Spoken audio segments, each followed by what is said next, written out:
नमो हस्तार नमो ते ज्ञानम नमो माते ज्ञानम नमो वज्राय नमो लो सव्वसा। हाँ, कौन करते मंगलाचरण? जी बोलो दीदी। हाँ बोलिए।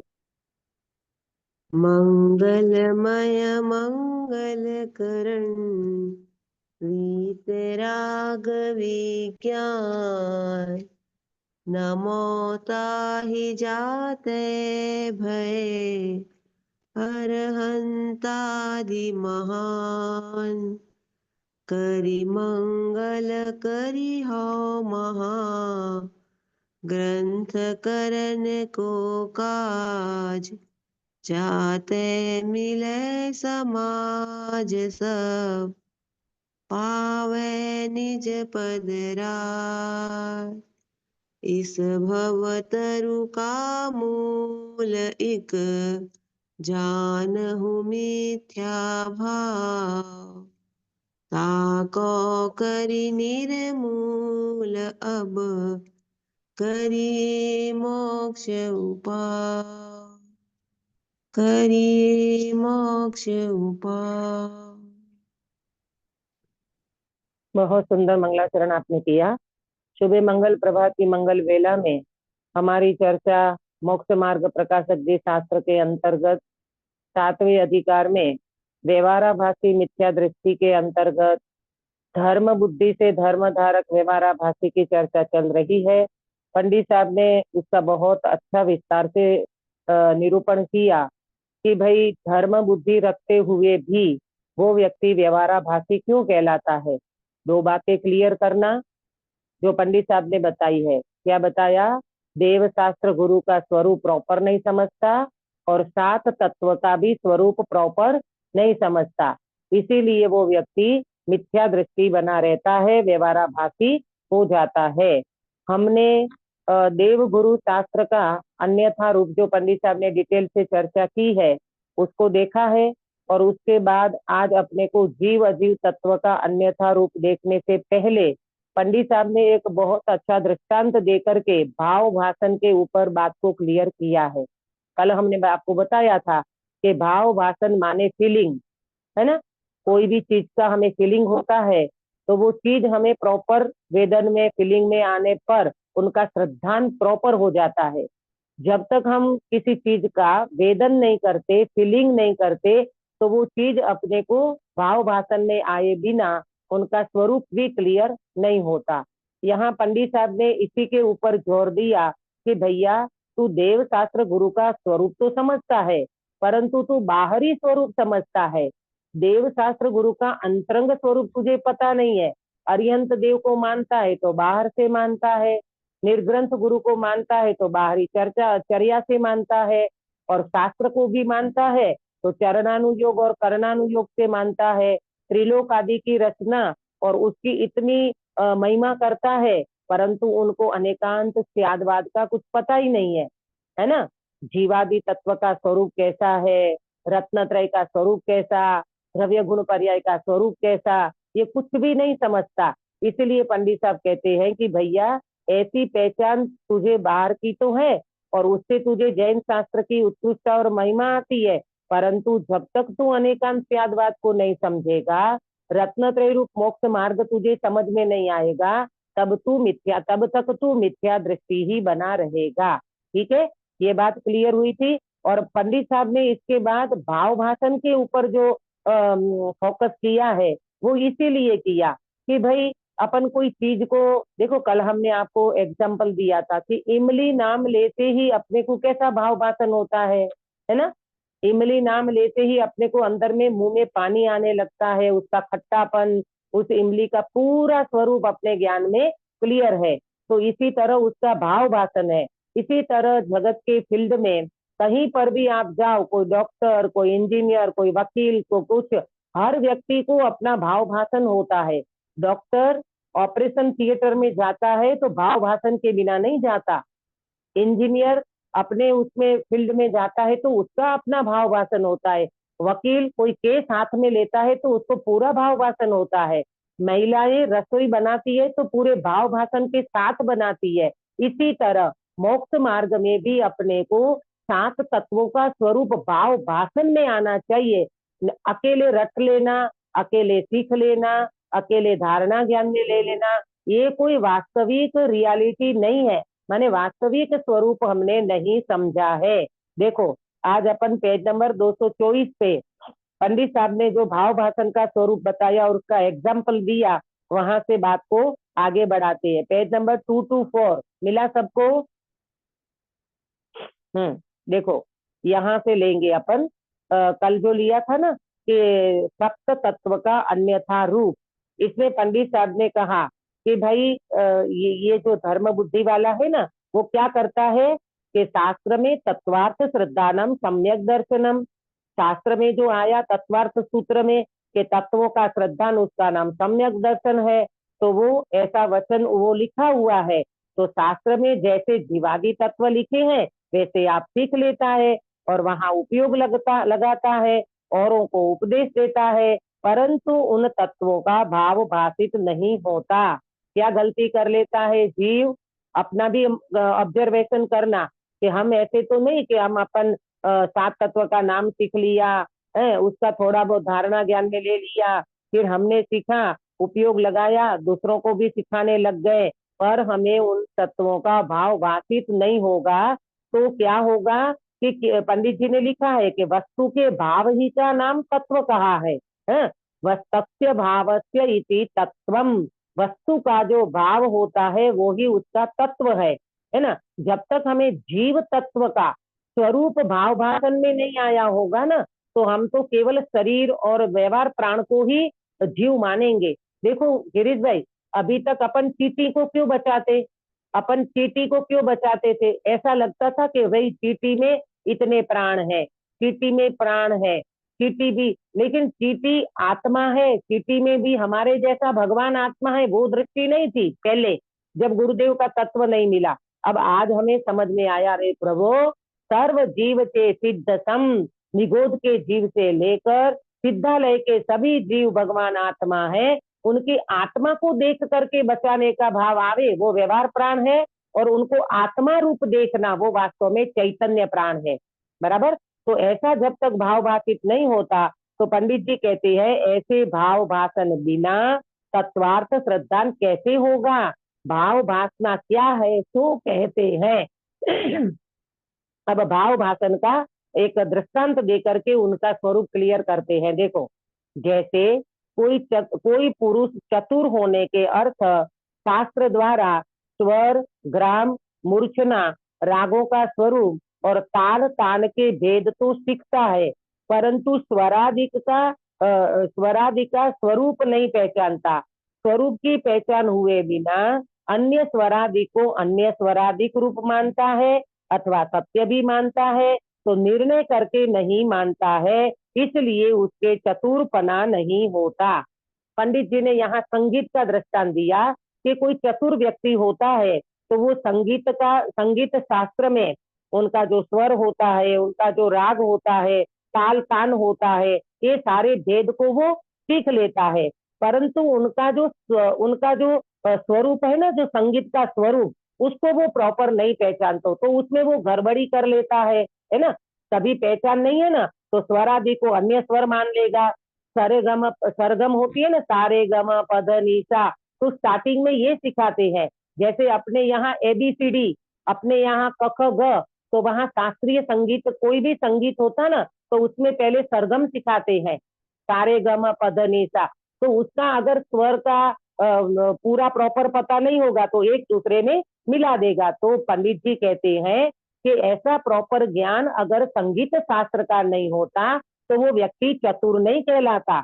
इसी प्रकार कोई जीव, अब यहाँ घटित करते हैं, कोई जीव सम्यक भी होने के अर्थ शास्त्र द्वारा जीवादिक तत्वों का स्वरूप सीख लेता है, परंतु उनके स्वरूप को नहीं पहचानता, और स्वरूप को पहचाने बिना अन्य तत्वों को अन्य तत्व रूप मान लेता है। अथवा सत्य भी मानता है तो निर्णय करके नहीं मानता, इसलिए उसके सम्यक्त्व नहीं होता। कितना सुंदर सिद्धांत गठित किया कि जैसे वहां कोई संगीत सीख लेता है, ऐसे यहाँ जीव सम्यक्त्व होने के कारण वो शास्त्र को पढ़ लेता है, जीवादि तत्वों को सीख लेता है, परंतु उनके स्वरूप को नहीं पहचानता।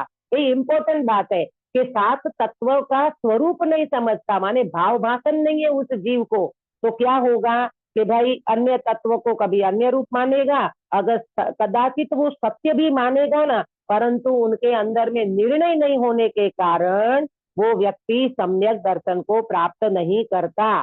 तथा जैसे कोई शास्त्रादि पढ़ा हो या ना पढ़ा हो, देखो अब समझना कि कोई व्यक्ति शास्त्र पढ़ा है या न पढ़ा है, परंतु स्वरादि के स्वरूप को पहचानता है तो वह चतुर ही है। यह संगीत वाले दृष्टांत को फिर से दिया कि कदाचित किसी व्यक्ति को संगीत का प्रॉपर ज्ञान नहीं है, माने संगीत का शास्त्र नहीं पढ़ा है, वो बहुत डिटेल में जो होता है उसको नहीं पढ़ा, परंतु स्वर के स्वरूप को समझता है, तो वो व्यक्ति चतुर है। मैंने जब शास्त्रीय संगीत किया ना, शास्त्रीय संगीत, मेरे जो टीचर थे वो प्रज्ञा चक्षु थे, गिरीश भाई, आंख से नहीं देखते थे, लेकिन वो हमें जब सिखाते थे ना संगीत, तो एक एक चीज को, अरे आपने गलत लिया, आपने स्वर को गलत कर लिया, आपका ताल सही नहीं बैठ रहा है, आपका ये सही नहीं हो रहा है, वो बिना बिना आंखों से कैसे देख लेते हैं भैया, उनको स्वरादिक का प्रॉपर ज्ञान होता है। भले वो शास्त्र को पढ़ते नहीं सकते थे, परंतु उनको स्वरादि का प्रॉपर ज्ञान होने से वो सामने वाले व्यक्ति को भी भाव भाषण, जिसको अपन कहेंगे यहाँ पंडित जी के शब्दों में, उनको भाव भाषण था, काय का, किसका, संगीत का। इसी तरह यहाँ कि उसी प्रकार शास्त्र पढ़ा हो या ना पढ़ा हो, यदि जीवादि के स्वरूप को पहचानता है तो वह सम्यक दृष्टि ही है। आगे आगे एग्जाम्पल देंगे शिवभूति मुनिराज का। देखो कोई व्यक्ति शास्त्र पढ़ा हो या ना पढ़ा हो, जीवादि के स्वरूप को पहचानता है तो वह सम्यक दृष्टि ही है। जैसे तिर्यंच गति के जीव है, हमारे महावीर भगवान का जीव शेर की पर्याय में कौन से सात तत्व सीखने गए थे, कौन से 6 द्रव्यों का नाम आता था, परंतु एक ही मुनिराज, 2 मुनिराज का मात्र एक उपदेश सुन करके अंतर्मुखी दृष्टि करके भाव भाषण कर लिया, शरीर और आत्मा भिन्न है, राग और आत्मा भिन्न है, कसाय और आत्मा भिन्न है, ऐसा जब स्वरूप का वेदन कर लिया तो वो जीव ने सम्यक्त्व की प्राप्ति कर ली। देखो यहाँ भी संगीत के मामले में हिरण का दृष्टांत दिया, जैसे हिरण रागादि का नाम नहीं जानता, स्वर रागादि का नाम नहीं जानता, परंतु उनके स्वरूप को पहचानता है।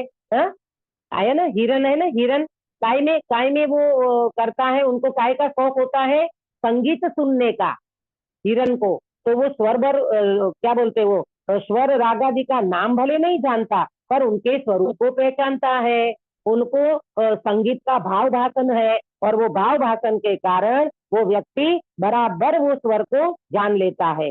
उसी प्रकार तुच्छ बुद्धि जीवादि का नाम नहीं जानते, तुच्छ बुद्धि माने तिर्यंच गति आदि के जीव, मंद बुद्धि वाला जीव, कम ज्ञान वाला जीव क्या नहीं जानता, जीवादि का नाम नहीं जानते, परंतु उनके स्वरूप को पहचानते। क्या पहचानते, यह मैं हूँ, ये पर है, ये भाव बुरे हैं, ये भले हैं, इस प्रकार स्वरूप को पहचाने, उसका नाम भाव भाषणा है। जब जीव उनके स्वरूप को पहचानता है तो उनको भाव भाषण हो जाता है, फीलिंग हो जाती है। क्या फीलिंग हो जाती है, ये आत्मा में हूँ और शरीर भिन्न है, ये रागादि भाव बुरे हैं, वितराग भाव अच्छा है, ऐसा उनको भाव भाषण हो जाता है। किसका एग्जाम्पल दिया, शिवभूति मुनि जीवादि का नाम नहीं जानते थे और तुष्ट मास भिन्नम ऐसा रटने लगे। देखो नीचे भाव पाहुर में 53 नंबर की गाथा कोट की है। आया ना समझ में, भाव भाष के लिए, अरे तुष्ट मासम घोषण, तो देखो लिखा है तुष्ट मासम घोषण तो भाव विशुद्धो महानुभावो य नामे नहीं शिव भूई केवल नानी पुड़म जाओ है। तुष्ट मास भिन्नम ऐसा उनके गुरु ने मंत्र दिया था, तो वो रटने लगा तुष्ट मास भिन्नम, तुष्ट मास, फिर भूल गया मास तुष्ट पता नहीं क्या क्या बोलने लगा। तो यह सिद्धांत का शब्द था नहीं, परंतु स्वपर के भाव रूप ध्यान किया, इसलिए केवली हुए। अब वो क्या बोलते, गुरु ने जो मंत्र दिया वो तो बेचारा भूल गया। फिर हुआ क्या, वो घटना सबको याद है। एक बाई थी, वो तुष मास भिन्न कर रही थी। मास माने उड़द, उड़द की दाल और उसका छिलका, ये दोनों को क्या कर रही थी, भिन्न कर रही थी। हाँ, तो मुनि महाराज वहां से निकले, शिवभूति महाराज वहां से निकले होंगे और पूछे कि ये बाई क्या कर रही है, तो बोले तुष मास भिन्नम, मांस और उनकी अड़द और उनकी उड़द की दाल के छिलके को अलग कर रही है। ओहो, क्या याद आ गया काश्मीरा बेन, क्या याद आ गया उस समय? मेरे गुरु ने भी मुझे एक मान हाँ बोला है। हाँ, मेरे गुरु ने मेरे को ये मंत्र दिया था, मास मतुस्त मास भिन्नम।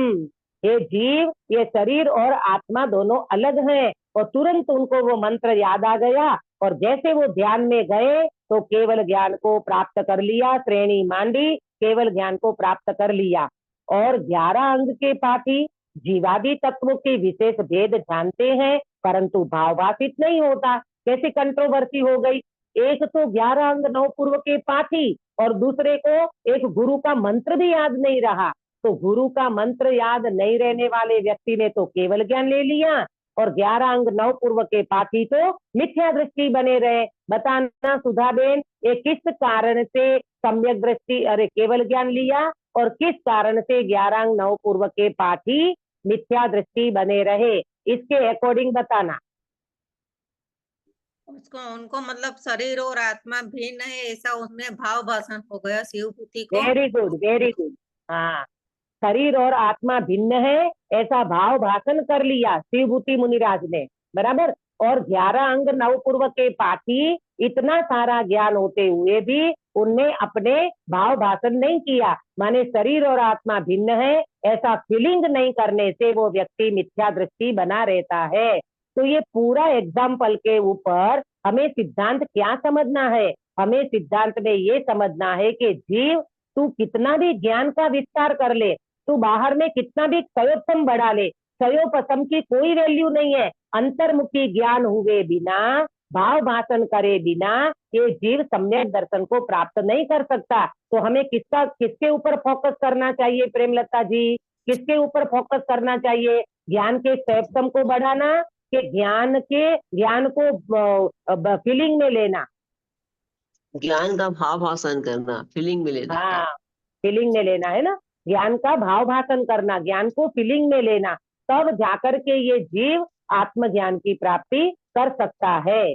अब इसके तत्व श्रद्धान किस प्रकार होता है तो कहते हैं 225 नंबर का दीदी, पेज। अब हाँ, दीदी उनमें अपन मतलब ऐसा होता है कि जैसे देव शास्त्र गुरु की भक्ति शुभाश्रय है पर तत्व का प्रॉपर ज्ञान नहीं है तो उससे वो संवर समझता है देव शास्त्र गुरु की भक्ति करने से संवर हो जाएगा, मोक्ष हो जाएगा। हाँ, तो ये वो तो ना अन्यथा सुना सोचता भाई। है ना। हाँ हाँ, वो अन्यथा आएगा। और इसमें है ना, जब संवर तत्व का अन्यथा रूप आएगा, आश्रव का अन्यथा रूप आएगा, इसमें डिटेल में पंडित जी लेने वाले हैं।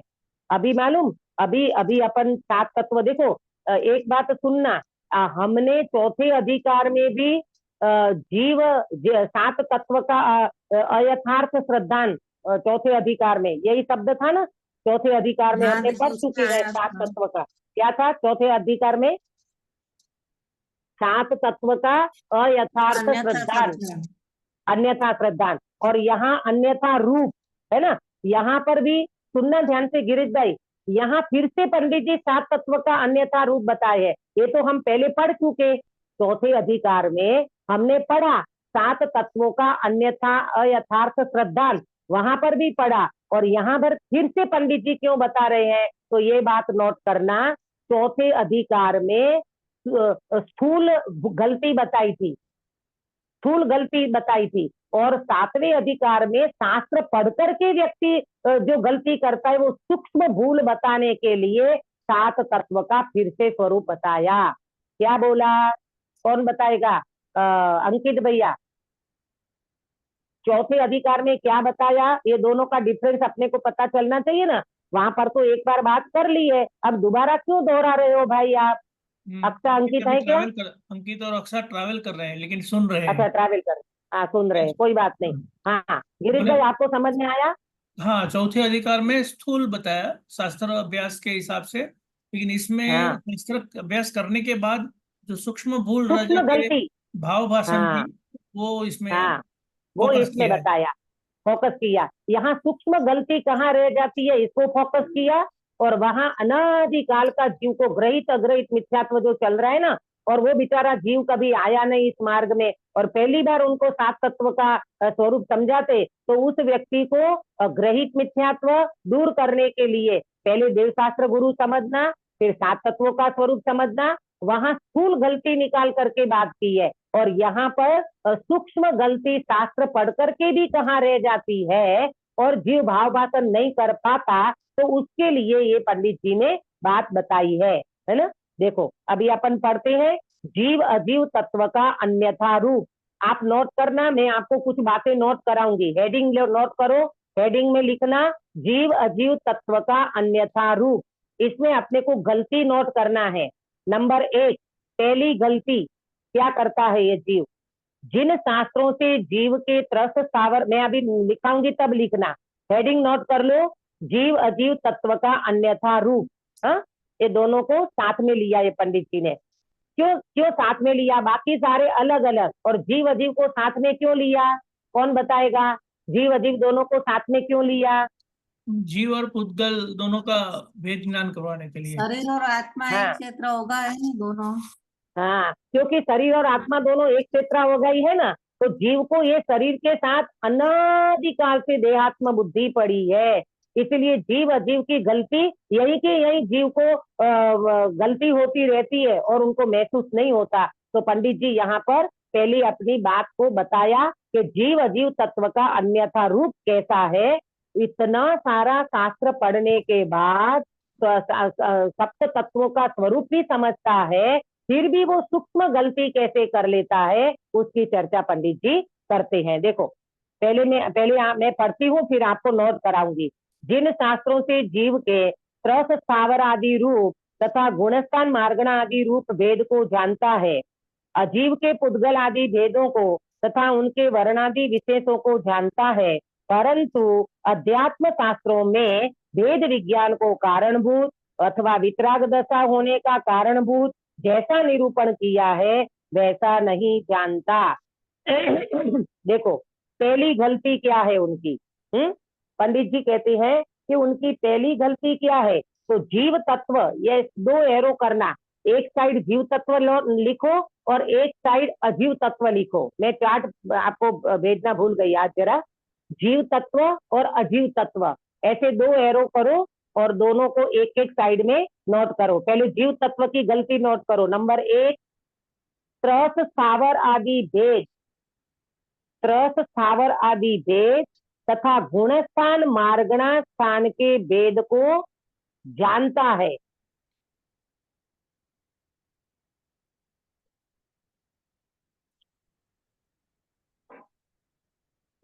परंतु उनका भाव भाषण नहीं किया, परंतु उसका भाव भाषण नहीं किया। ये पहली गलती है। देखो सुनो ध्यान से, कितना सारा शास्त्र पढ़ लिया होगा ये जीव ने, जिसमें त्रस का स्वरूप, स्थावर का स्वरूप है ना, एक इंद्रिय, बे इंद्रिय, ते इंद्रिय, जितनी जीव राशि है उन सबका ज्ञान है ना, जीव समाज का ज्ञान, ये सारा कुछ होते हुए भी गुणस्थान मार्गस्थान का ज्ञान इतना प्रॉपर कर लेता है। 14 गुणस्थान आप पूछो कि वो 14 गुणस्थान में कितने जीव होते हैं, कितनी संख्या होती है, वो फिर गमन आगमन उनका सब कुछ, उनका प्रॉपर ज्ञान, गुणस्थान मार्गस्थान, ये सब वेद को जानता है, परंतु भाव भाषण नहीं करा, यानी भाव भाषण नहीं हुआ। ये नंबर 1 जीव तत्व की गलती में नोट करना। अब अजीव तत्व में, अजीव तत्व में क्या लिखोगे कि अजीव तत्व में पुद्गल आदि के भेद और वर्णादि विशेष को जानता है। पुद्गल में क्या नोट करोगे, माने अजीव तत्व में क्या नोट करोगे, पुद्गल आदि के भेदों को और वर्णादि के विशेषों को जानता है। पुद्गल आदि के भेदों को तथा वर्णादि के विशेषों को जानता है। पुद्गल आदि के भेद क्या है, पुद्गल आदि के भेद अपन बोलते ना कि श्वास, रस, परमाणु, वर्ण, वर्ण।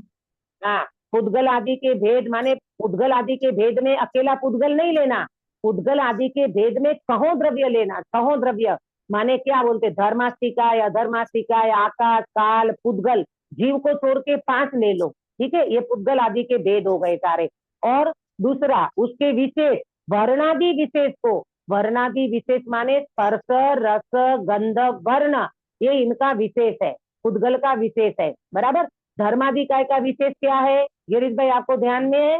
धर्माधिकाय का विशेष विशेष अपना गमन, स्थिर रखने में ये करते हैं, नहीं, गमन नहीं, करने में। चलने में सहाय। जीव और पुद्गल को गमन करने में जो निमित्त होता है वो धर्माधिकाय का विशेष गुण है। अधर्माधिकाय का विशेष गुण काश्मीरा चलते बेन, हुए को रुकने में सहाय, चलते हुए को स्वयं रुकने में सहाय। जीव और अजीव को स्थिर करने में सहाय करना, निमित्त बनना। हाँ, स्वयं गमन करते हुए जीव और पुद्गल को जो स्थिर होने में निमित्त होता है उनको कहते हैं अधर्मास्तिकाय। आकाश, सुधाबेन, आकाश क्या करता है? आकाश का अवगाहना विशेष, देता है, अवगाहना देता है। आकाश जगह देता है, अवगाना माने जगह देता है, स्पेस देता है। फिर काल क्या करता है प्रेमलता जी, काल क्या करता है? काल का विशेष गुण समय के बारे में बताता है।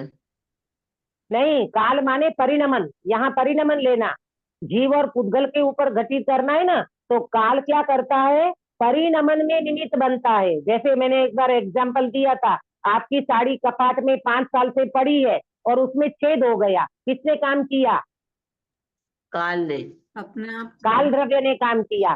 कि काल द्रव्य परिणमन में निमित्त बनता है, घड़ी, घंटा, समय आदि दर्शाता है, ये भी उसका एक स्वरूप है। तो ये वर्णादि विशेषों को जानता है। अब देखो, अब सुनना ध्यान से, अजीव तत्व में उसकी गलती क्या रह जाती है? पंडित जी ये बता रहे हैं कि पुद्गल के भेदों को विस्तार से जानता है, वर्णादि भेदों को विस्तार से जानता है, परंतु ये पुद्गल मेरे से भिन्न है, ये शरीर मेरे से भिन्न है, ये सारा का सारा स्पर्श, रस, गंध, वर्ण ये पुद्गल की जाति का है, पुद्गल का है, मैं आत्मा उनसे भिन्न हूं ऐसा नहीं जानता।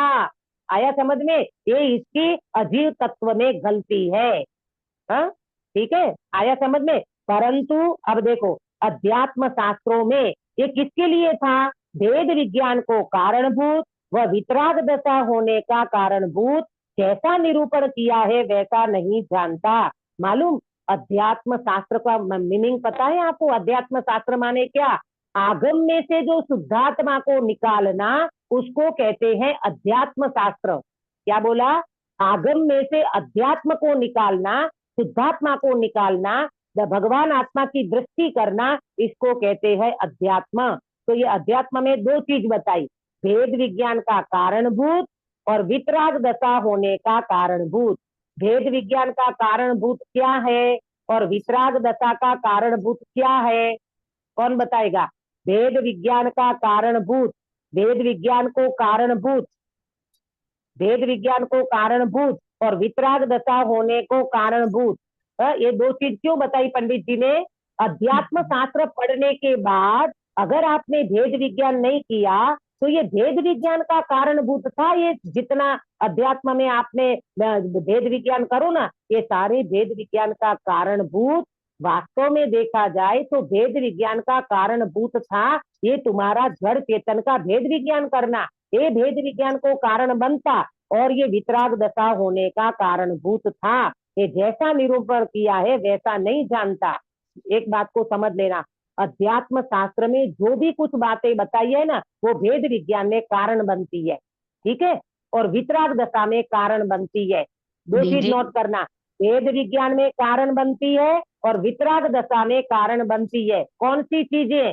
अध्यात्म शास्त्र में जो भी बातें बताई है उसमें 2 चीज समझना, भेद विज्ञान में कारण बनेगी और वितराग दशा में कारण बनेगी। अगर ये नहीं किया तो वो जीव अजीव तत्व में गलती करेगा। हाँ बोलो, भेद कोई बोल रहा विज्ञान था कुछ? की तो भी मोक्ष का मार्ग मतलब खुलेगा नहीं ना, भेद विज्ञान नहीं हाँ, करेंगे। इसलिए तो हाँ, इसीलिए तो पंडित जी गलती बता ये भी रहे हैं होगा। कि भाई देखो पंडित जी क्या गलती बता रहे हैं यहाँ पर धर्म बुद्धि वाले की। वो ये कह रहे हैं कि भैया तूने जीव के स्वरूप में त्रस्त का, स्थावर का, कितने सारे भेद तूने जान लिया, गुणस्थान मार्गणास्थान का बहुत डिटेल से जान लिया, परंतु उस जीव को पता ही नहीं है कि वास्तव में इन सबसे मैं भिन्न हूँ। ये गुणस्थान मार्गणास्थान जीव त्रस्त का, स्थावर का स्वरूप समझने के बाद ये भगवान आत्मा उनसे भिन्न है ये समझा नहीं, तो ये जीव तत्व में गलती कर दी। बराबर। फिर अजीव में क्या गलती करी कि पुद्गल आदि के भेदों को जाना, वर्णादि के विशेषों को जाना, पर ये सारा का सारा अजीव तत्व है और मैं जीव तत्व उनसे बिल्कुल भिन्न हूँ। देखो ये शरीर है ना गिरीश भाई, ये शरीर क्या है, पुद्गल है कि चेतन है? शरीर पुद्गल है, पुद्गल है। अजीब तो है, इसमें हाँ स्पर्श रस गंध वर्ण है ना, है। है। तो पुद्गल ये का किसके स्वरूप गुण है?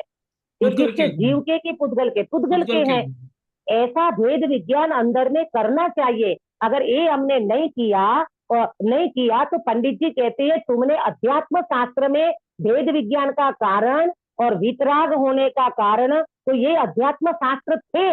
ये अध्यात्म शास्त्र में भेद विज्ञान का कारण बताया, वितरागता का कारण बताया, पर तूने उसको प्रैक्टिकल नहीं किया, भाव भाषण नहीं किया, तो क्या हो गया, वो जीव अजीव तत्व संबंधी गलती कर बैठा। बराबर। अब देखो, अब तीसरी गलती, हाँ तीसरी गलती नोट करना। अब तीसरी गलती में पहले समझो, पहले मैं पढ़ती हूँ। तथा किसी प्रसंगवश उसी प्रकार जानना हो जाए तब शास्त्र अनुसार जान तो लेता है, परंतु अपने को आप रूप जानकर पर का अंश भी अपने में न मिलाना और अपना अंश भी पर में न मिलाना ऐसा सच्चा श्रद्धा नहीं करता है। ये देखो, ये बड़े अक्षरों में लिखा है पंडित जी ने एकदम। ये क्यों लिखा है इसका मैं अपन मीनिंग समझते और गलती को अपन समझते हैं। किसी प्रसंगवश, किसी प्रसंगवश का मतलब क्या समझना। किसी प्रसंगवश का मतलब, वैसे ये जीव बोलते ना अपन कि कोई कोई जीव ऐसे होते हैं कि ज्यादा धर्म का अनुराग नहीं रखते, तो कभी कभी उसको कई प्रसंगवश जाना पड़ा। टीए की बैठक होती है उसमें गया, कभी कोई व्यक्ति क्या बोलते फ्रेंड सर्कल में किसी मित्र ने उसको ले गया कि चलो चलो भाई अपन शास्त्र सभा में जाएं, वहां ये इस प्रकार का ज्ञान मिलता है, तो वो गया साथ में, तो जानना हो गया, माने शास्त्र सभा में गया तो वह जानना हो गया, उनको 1 कलाक का प्रवचन मिला अथवा शास्त्र अनुसार कुछ बातें उनको जानने में आ गई। तो पंडित जी कहते हैं वो शास्त्र के अनुसार जान तो लेता है, परंतु कह करके पंडित जी बहुत बड़ी बात बताना चाहते हैं। क्या? अपने को आप रूप जानकर पर का अंश भी अपने में न मिलाना और अपना अंश भी पर में न मिलाना ऐसा सच्चा श्रद्धान नहीं करता है। अब आप यहाँ नोट करना तीसरी गलती में, पर का अंश अपने में न मिलाना। पहला एक बात नोट करो, पर का अंश अपने में न मिलाना, इसका मीनिंग क्या? ये गलती हो, तीसरे नंबर की गलती है, पर का अंश अपने में न मिलाना। इसका मतलब क्या बताती हूँ। पर का अंश अपने में न मिलाना मतलब इंद्रियों से ज्ञान होता है, शास्त्र से ज्ञान होता है, विषयों से सुख मिलता है, ये है पर का अंश अपने में मिला लिया। 3 बात नोट करना। क्या बताया? इंद्रियों से ज्ञान होता है, शास्त्र ज्ञान से ज्ञान होता है और विषयों से सुख होता है। बराबर। तो ये क्या गलती हो गई? पर का अंश अपने में मिला लिया। इसमें पर क्या है गिरीश भाई? पर क्या है इसमें और स्व क्या है? इंद्रिय पर है, ऐसे ही हाँ, शास्त्र भी पर है। बहुत बढ़िया। इंद्रिय पर है, शास्त्र ज्ञान पर है और विषय विषय पर है, 5 इंद्रिय के विषय, ये सब पर है। और उसको किसमें मिला लिया काश्मीरा बेन, किसमें मिला लिया? अपने में मिला लिया। हाँ, अपने में माने अपनी आत्मा में मिला लिया। तो देखो देखो कैसी गलती कर लेता है। पर ये पंडित जी का इतना बढ़िया सेंटेंस है, हमें इसके लिए याद रखना।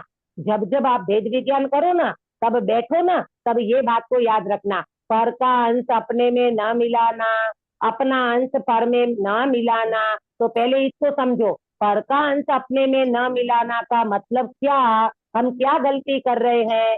हम ये गलती कर रहे हैं, इंद्रियों से ज्ञान नहीं होता है और हम मानते हैं कि मैं तो आंख से देखता हूँ, मैं तो कान से सुनता हूँ, मैं तो नाक से सूंघता हूँ। ये वास्तव में देखा जाए तो इंद्रियों से ज्ञान नहीं होता, ज्ञान तो आत्मा से होता है। तो हमने क्या गलती कर ली? पर के अंश को अपने में मिला लिया। इंद्रियों से ज्ञान नहीं होता, माना मैं इंद्रियों से ज्ञान कर रहा हूँ, है। शास्त्र ज्ञान से ज्ञान नहीं होता और मानता है कि मैं तो शास्त्र से समझता हूँ, मुझे तो शास्त्र से ज्ञान होता है। और ज्ञान तो वास्तव में आत्मा से होता है। अगर आत्मा नहीं होता तो क्या डेथ बॉडी शास्त्र पढ़ सकता है? हाँ? नहीं पढ़ सुजाबेन, सकता, नहीं पढ़ नहीं सकता। पढ़ सकता, नहीं पढ़ सकता। तो पर का अंश अपने में न मिलाने में तीन बात: इंद्रियों से ज्ञान मान लेना, इंद्रियों से ज्ञान मानता है, शास्त्र ज्ञान से ज्ञान मानता है और विषयों से सुख मानता है। विषय में से सुख आता है कि सुख आत्मा का गुण है? आत्मा प्रेमलता का जी, हाँ, आत्मा का गुण है, आत्मा में से सुख आता है। और वो ये जीव ऐसी गलती कर बैठता है। देखो, अब दूसरा दूसरा नोट करना, अपना अंश भी पर में न मिलाना। इसमें क्या लेना? अपना अंश भी पर में न मिलाना। जैसे मैं अकर्ता हूं, ये किसका गुण है? अकर्ता जीव जीव का। आत्मा जीव का। का, का गुण है। आत्मा का। सुनो सुनो सुनो, अपना अंश भी पर में न मिलाना। मैं अकर्ता स्वभावी हूँ और मैं पर का कर्ता बनता हूँ। मैं मकान मैंने बनाया, ये दुकान मैंने बनाई, है। मैं ये दुकान मैंने बनाई, ये मकान मैंने बनाया, मैंने पर को सुखी किया। आया समझ में? ये अगर मैं नहीं होता ना तो ये सब दुखी बने रहते। अरे मैंने बहुत कुछ किया तब आज ये लोग सब सुखी बने हैं। हाँ, आया समझ में? ये सारा। अच्छा, और पर का भोक्ता बनना। मैं पर को भोगता हूँ, मैं मेवा मिठाई खाता हूँ। हाँ, मैं शरीर को भोगता हूँ, मैं इंद्रिय के। अरे प्रभु, ये वास्तव में तू अकर्ता अभोक्ता स्वभावी भगवान आत्मा है। ध्येयों से ज्ञान मानता है, ज्ञान तो आत्मा से होता है और मानता है कि मुझे तो इनसे ज्ञान होता है। ये सारी चीजें किसमें आ जाएगी? अपना अंश भी पर में न मिलाना। तुम भगवान आत्मा हो, तुम शुद्धात्मा हो, तुम अकर्ता अभोक्ता हो और पर का कर्ता बनते हो, पर का भोक्ता बनते हो, तो अपना अंश पर में मिला लिया। ये तीसरे नंबर की गलती पंडित जी ने नोट कराई। ऐसा सच्चा श्रद्धा नहीं करता है। क्या श्रद्धा नहीं करता है? अपने आप देखो, अपने को आप रूप जानकर, अपने को आप रूप जानकर पर का अंश भी अपने में न मिलाना। पहले तो अपने को आप रूप जानना माने अपने को शुद्धात्मा जानना, अपने को शुद्धात्मा स्वरूप अनुभव करना, अपने को ज्ञान स्वभावी वेदन में लेना। ये नहीं लेता, ये नहीं करता तो पर का अंश भी अपने में न मिलाना और अपना अंश भी पर में न मिलाना। ऐसा सच्चा श्रद्धान नहीं करता है। जैसे अन्य मिथ्या दृष्टि निर्धार बिना पर्याय बुद्धि से जान पने में वर्णादि में अहम बुद्धि धारण करते हैं, उसी प्रकार ये भी आत्मा आश्रित ज्ञान आदि में तथा शरीर आश्रित उपदेश उपवास आदि क्रियाओं में अपनत्व मानता है। अब देखो पंडित जी और भी बात कर रहे हैं।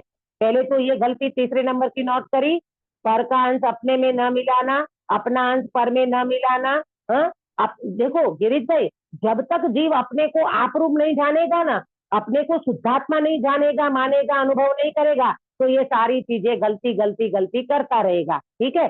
फिर पंडित जी कहते हैं जैसे अन्य मिथ्या दृष्टि, अन्य मिथ्या दृष्टि का मतलब ये धर्म बुद्धि को छोड़ के, ये चौथे वाला है ना, इसको छोड़ के और भी तो मिथ्या दृष्टि बहुत जीव होते हैं ना, तो वो क्या करते हैं? निर्धार बिना, निर्धार माने निर्णय, निर्धार का मतलब निर्णय बिना।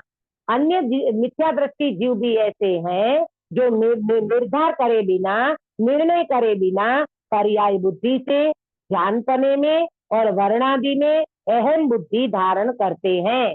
जानपने में कैसे अहम बुद्धि करते हैं, कौन बताएगा? जानपने में अहम बुद्धि करना मतलब काश्मीरा बेन?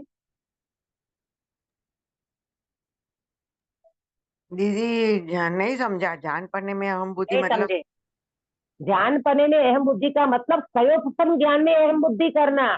मैं बहुत जानता हूँ, मुझे बहुत आता है, मुझे इतने शास्त्रों का ज्ञान है, तो ये जानपना है ना सयोपम ज्ञान का, इसमें हाँ। वो व्यक्ति अहम बुद्धि कर लेता है। आया समझ में काश्मीर में? हाँ दीदी, हाँ हाँ, सयोपम ज्ञान का अहंकार नहीं होता जीव को, मैं इतना हाँ जानता हूँ, इतना जानता हूँ, इतना जानता हूँ, इतने शास्त्रों का मुझे ज्ञान है, ये सब जानपने में अहमपना है। और बराबर। दूसरा, वर्णादि में अहम बुद्धि, वर्णादि माने शरीर, संयोग, दुकान, मकान, ये सब में अहम बुद्धि धारण करता है। आया समझ में? हाँ उसी प्रकार ये तो अन्य मिथ्या दृष्टि की बात करी, धर्म बुद्धि वाले को छोड़ के। उसी प्रकार यह भी माने धर्म बुद्धि से धर्म धारक व्यवहाराभासी दो चीज में, आत्मा आश्रित ज्ञानादि में तथा शरीर आश्रित उपदेश उपवास आदि क्रियाओं में अपनत्व मानता है। ये गलती नोट कर लो चौथे नंबर की, और कल इसकी चर्चा करेंगे। कौन सी चौथी नंबर की गलती? आत्माश्रित ज्ञानादि में और शरीर आश्रित उपदेश उपवास आदि क्रियाओं में अपनत्व मानता है। इसका डिटेल कल करेंगे, अभी समय हो चुका है, इसलिए अपन यहाँ विराम लेंगे। ये चौथी गलती नोट कर लेना, आत्मा आश्रित ज्ञानादि में और शरीर आश्रित उपदेश उपवास आदि क्रियाओं में अपनत्व मानता है। इसका डिटेल पंडित जी बहुत अच्छी तरह से समझाया है, उसकी चर्चा अपन कल करेंगे। सुनो ध्यान से, ये सारी गलती किसके किसके किसमें चल रही है, कौन से तत्व में?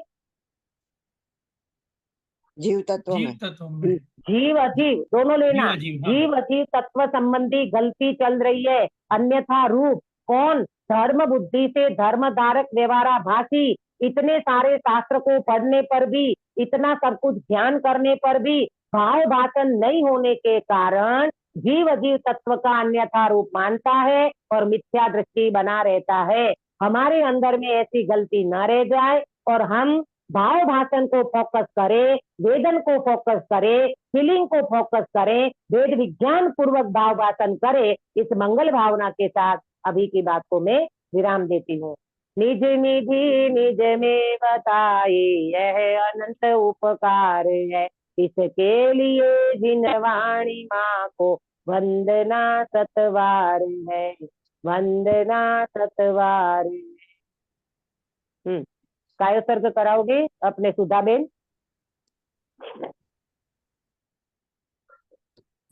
नमो अर्यंताणं नमो सिद्धाणं नमो आयर्याणं नमो वज्रयाणं नमो लोय सव्यसाहुणं नमो अर्यंताणं नमो सिद्धाणं नमो आयर्याणं नमो वज्रयाणं नमो लोय सव्यसाहुणं नमो अर्यंताणं नमो सिद्धाणं नमो आयर्याणं नमो वज्रयाणं नमो लोय सव्यसाहुणं नमो अर्यंताणं नमो सिद्धाणं नमो आयर्याणं नमो वज्रयाणं नमो लोय सव्यसाहुणं नमो अर्यंताणं नमो सिद्धाणं नमो आयर्याणं नमो वज्रयाणं नमो लोय सव्यसाहुणं नमो अर्यंताणं नमो सिद्धाणं नमो आयर्याणं नमो वज्रयाणं नमो लोय सव्यसाहुणं नमो अर्यंताणं नमो सिद्धाणं नमो आयर्याणं नमो वज्रयाणं नमो लोय सव्यसाहुणं नमो अर्यंताणं नमो सिद्धाणं नमो आयर्याणं नमो वज्रयाणं नमो लोय सव्यसाहुणं नमो अर्यंताणं नमो सिद्धाणं नमो आयर्याणं नमो वज्रयाणं नमो लोय सव्यसाहुणं।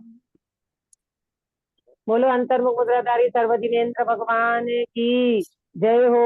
नित्य बोधिनी द्वादशांगमयी जिनवाणी माता की जय हो। जय 3 कम 9 करोड़ सर्वे वितरागी महामुनि राजों की जय हो। परम अहिंसामय वितरागी जैन धर्म की जय हो। सभी को जय जिनेन्द्र। जय जिनेन्द्र। जय जिनेन्द्र। कल का मंगलाचरण कौन करेगा? हाँ, गिरीश मैं भाई? करूँ। हाँ, मैं करूँ। हाँ, ओके।